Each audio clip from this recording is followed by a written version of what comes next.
That's Euell Gibbons, off on a week-long camping trip. He and a young friend, Mark Fulford, will live almost entirely off the land on wild foods like dandelion, cattails, and white pine needles. We'll go along with them, and we'll discover more about how to find food in backyards, fields, and streams. Today, when Discovery goes foraging in nature's supermarket.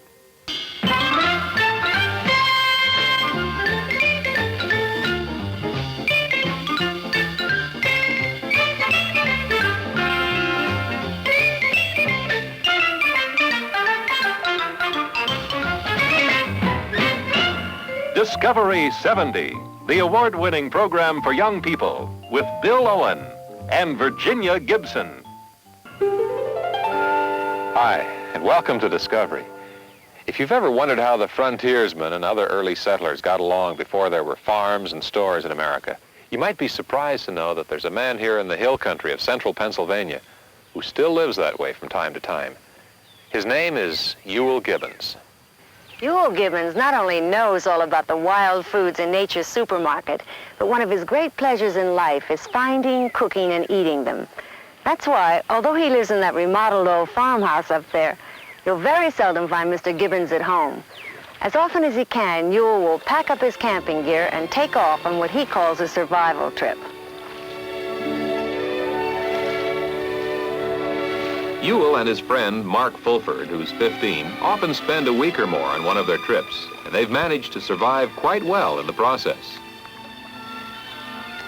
It gives a person a great feeling of independence and self-reliance to be able to live creatively with nature. If a person approaches nature in the right spirit, in a spirit of cooperation and love, she'll provide all your needs if you know when and where to look.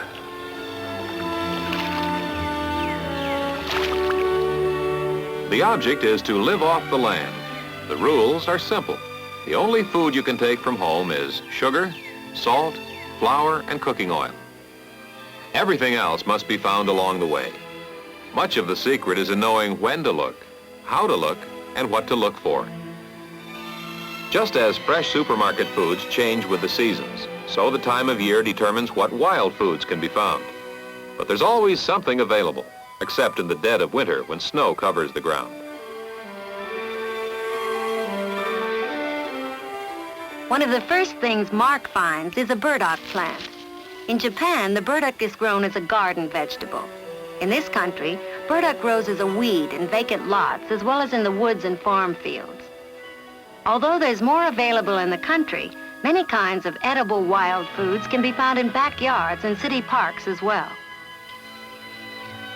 Euell Gibbons once reached through the fence at the White House and found 4 edible plants in the president's garden. And he recently made a tasty meal out of wild foods gathered entirely within New York City, growing in vacant lots, parks, and even out of the cracks in sidewalks. Now Euell's come across some sumac bushes, and he gathers some of the hard red berries. They aren't edible in themselves, but they do make an excellent drink that tastes a bit like pink lemonade.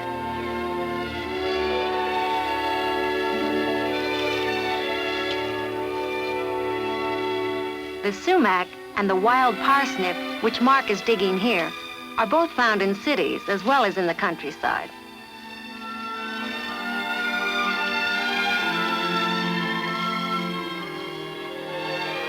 In the meantime, Euell gathers some white pine needles. Boiled over the campfire, they'll make a pine needle tea, which tastes good and contains more vitamin C than orange juice.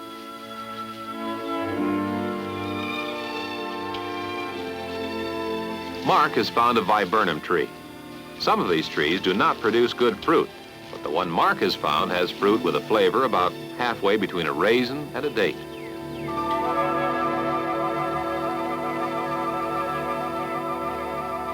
For variety, the foraging should include not only the fields, but the streams as well.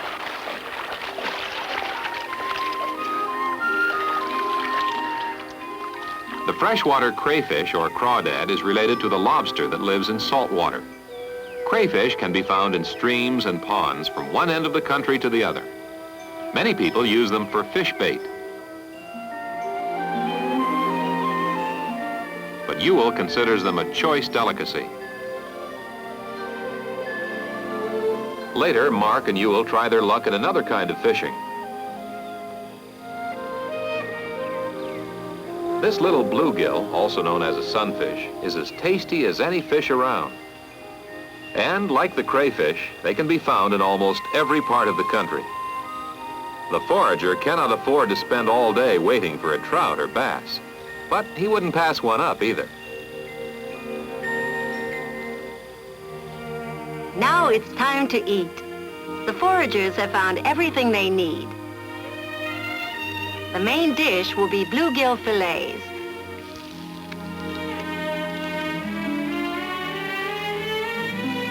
Mark prepares the vegetables. The burdock root boiled tastes something like a potato. The leaf stem peeled resembles stewed celery when it's cooked. The wild parsnips and wild carrots taste very much like their tame namesakes from the vegetable garden.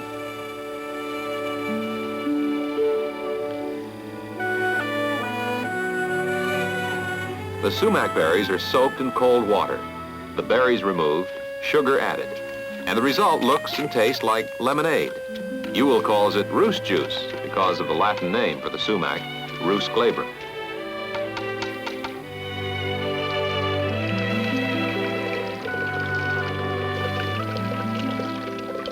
For dessert, black haws and hickory nuts.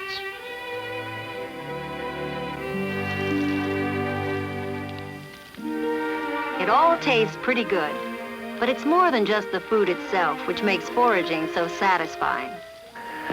I like the comforts of my home and the convenience of it as well as the next person, and I wouldn't care to live this way all the time, but I do occasionally love to get out and meet nature on her own terms. It gives a feeling of self-reliance and satisfaction that can't be acquired in any other way.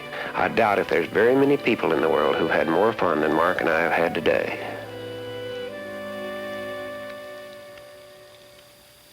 One of the most important things about foraging is knowing what to look for and making sure that the foods you find are safe and edible.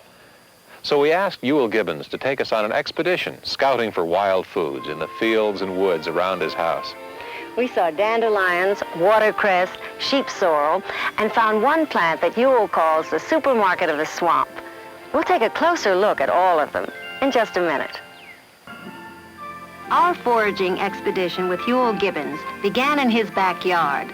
There's almost certain to be something edible in your backyard, or at least in a park or vacant lot nearby. Just be sure to pick an area that hasn't been sprayed with weed killer or pesticides.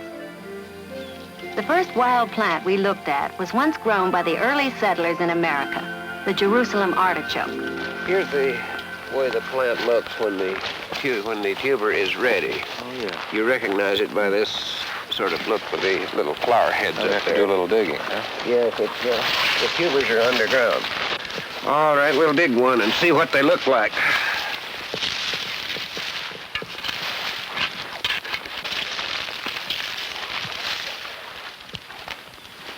This is called a Jerusalem artichoke, and outside of the fact that it doesn't come from Jerusalem and is not an artichoke, it's pretty well named. This is really a tuber-bearing sunflower. And that's exactly what the Latin name for it means. Helianthus tuberosus means tuber-bearing sunflower. Quite edible, either raw or cooked. Can be used in salad or just eaten raw. They're quite crisp when they're raw, and when they're cooked, they're a bit like potatoes. Try one of the... Although I have made complete meals on them when other things were a bit scarce. Euell showed us a number of other plants near the house which can be used as wild food. The dwarf mallow. The tiny buds, when boiled, taste something like okra. Sheep sorrel, a common lawn weed which goes into a wild salad. And the most common of lawn weeds, the dandelion.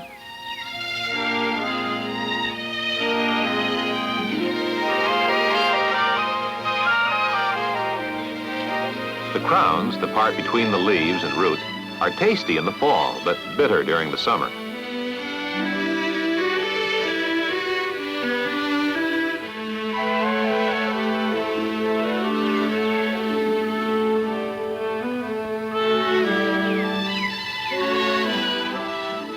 Nearby, we found a healthy bed of watercress, exactly the kind you might buy from your grocer. It grows in many woodland streams.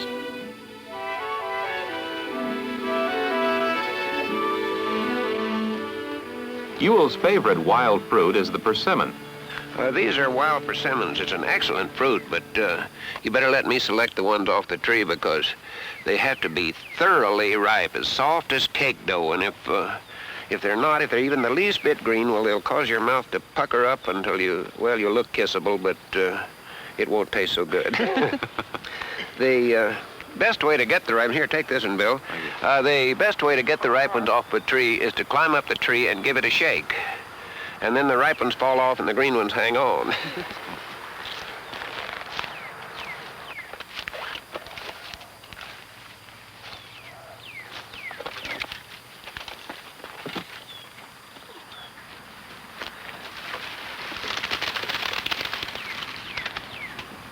You know, lots of people are afraid that I'm destroying plants. Really, a person who knows how to gather wild food can always gather food without destroying anything. In fact, many of my activities help the plants. You know, there are other people who think that nature is all fierce competition and violence and dog eat dog. But I find a great many unexpected kindnesses in nature. Why do you suppose this persimmon puts this beautiful sweet pulp around its seeds? It does it so it can offer it as a free gift to passing animals, and they'll scatter its seeds and help to propagate and disseminate the species. It grows these persimmons, so I'll come down here and gather them and eat them.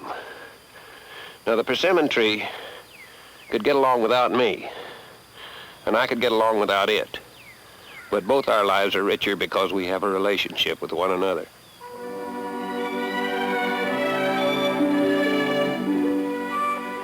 Nature's harvest lasts the year around. But as we traveled across the countryside, we began to notice the great number of wild fruits and vegetables which reach their peak in late autumn. The wintergreen. The leaves make a nice tea, and the berries decorate wild salads. And the ground cherry, our Chinese lantern plant. Inside the husk, dried in the fall, we found a delicious yellowish-brown berry that tastes something like a tomato. Then Euell offered some advice on foraging.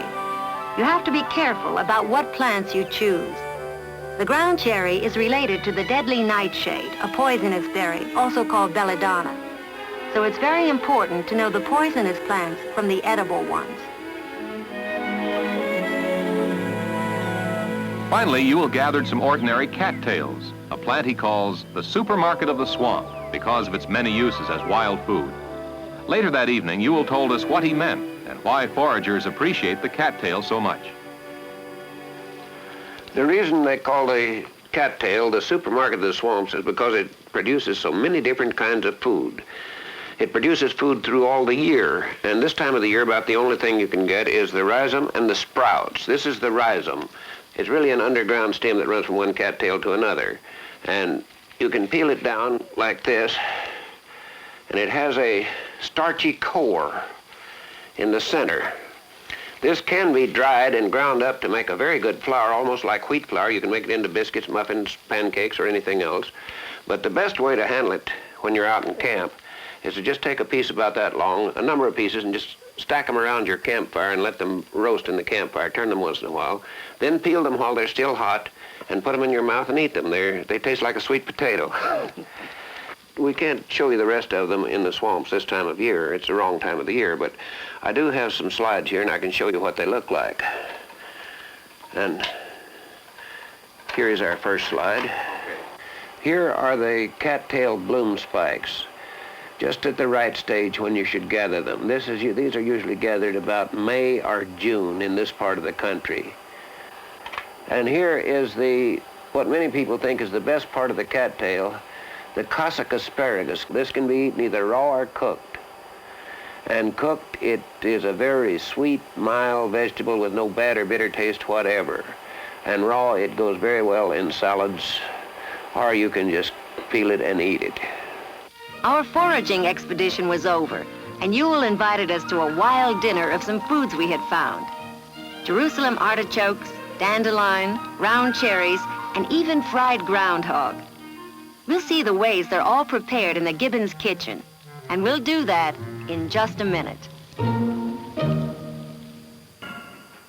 The kitchen of the Gibbons farmhouse is warm and comfortable. And preparing a wild dinner, on the surface at least, doesn't seem too much different from the way your mother might get dinner ready at home. Well, you see, Jenny, the rules are different when we have a wild dinner or wild party, as we call them, because they are when they're on a survival trip. On a survival trip, we insist on eating all wild food and nothing but wild food. But for one of these kind of dinners where as long as we have the main ingredient of every dish of wild food, why, that's perfectly within the rules, and we try to serve it in a civilized manner. Euell, that looks like a chiffon pie. It is a chiffon pie, Jenny. It was made out of the ground cherries that we picked out in the field. You see, we just take the ground cherries, are picked out of these husks, of course, and then they are cooked separately and then combined with eggs and sugar and other ingredients. And this is in a graham cracker crust, which is not very wild, but we will put some wild nuts on the top of it after we get through, and I think you'll find it quite good. Looks good. Can I taste it? Sure, go ahead. It's good.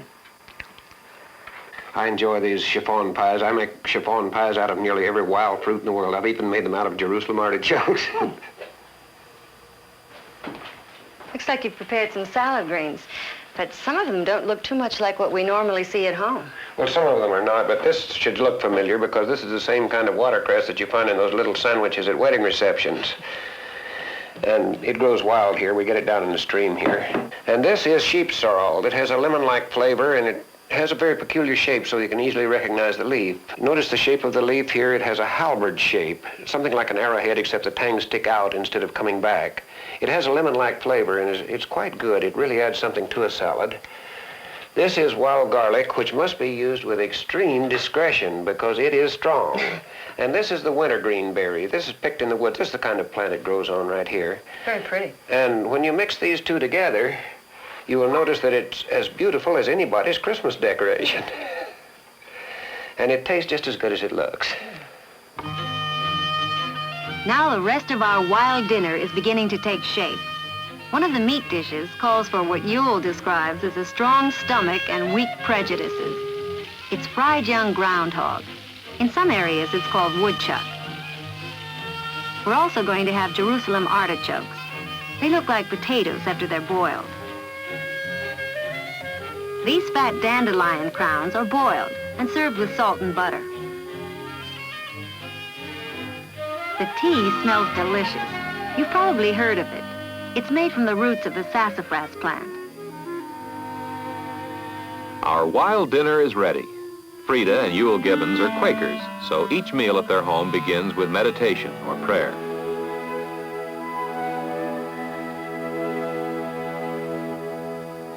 The meal begins with a cold Scandinavian-style soup made from wild black raspberries and dewberries, slightly thickened, and with a spoonful of sour cream on the top. These are wild dewberries, very much like a blackberry. Then comes a crayfish cocktail, very much like a crab or lobster cocktail. The only difference, as Euell sees it, is that the crayfish are easier to catch. The main dish is the fried groundhog. It's served with wild grape juice. There's a persimmon hickory nut bread, and it's very good, especially with two kinds of wild jam, strawberry and wild plum.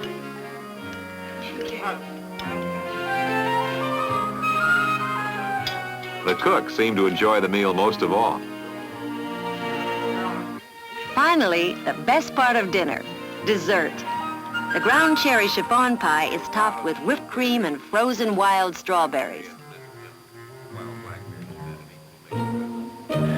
Some people ask me if all this rich food isn't fattening, but I tell them wild food is never fattening if you gather it all yourself, because it takes quite a bit of work to gather it. We use this as a method of entertaining. And, you know, many of our guests are very surprised to find that wild foods will make up into such delicious dishes, and not only delicious, but good-looking, civilized-looking dishes. I'm sure that a lot of them, when I ask them to come here, think I'm going to ask them to run through the woods with me and graze. But, you know, it's a very good method of entertaining because a party can never be dull when every dish on the table is a conversation piece. But nature means more to me. The wild food means more to me than just a method of entertaining or even nutrition, and certainly it's not just a stunt. To me, wild food is a means of having a creative encounter with nature and living more intimately with nature.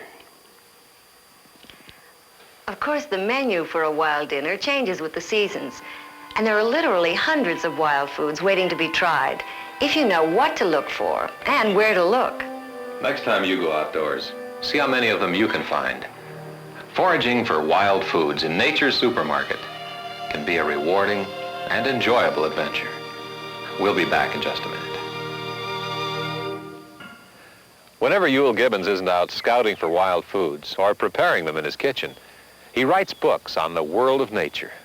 If you'd like to find out more about living off the land, then ask your librarian for these books by Euell Gibbons. Stalking the Blue-Eyed Scallop, Beachcomber's Handbook, and this book, Stalking the Wild Asparagus. We hope you've enjoyed today's program on Foraging in Nature's Supermarket. Be sure to be with us next week for another exciting program as Discovery continues to discover the world. Bye-bye. Bye. The Discovery Production Unit's domestic transportation and promotional consideration provided by United Airlines.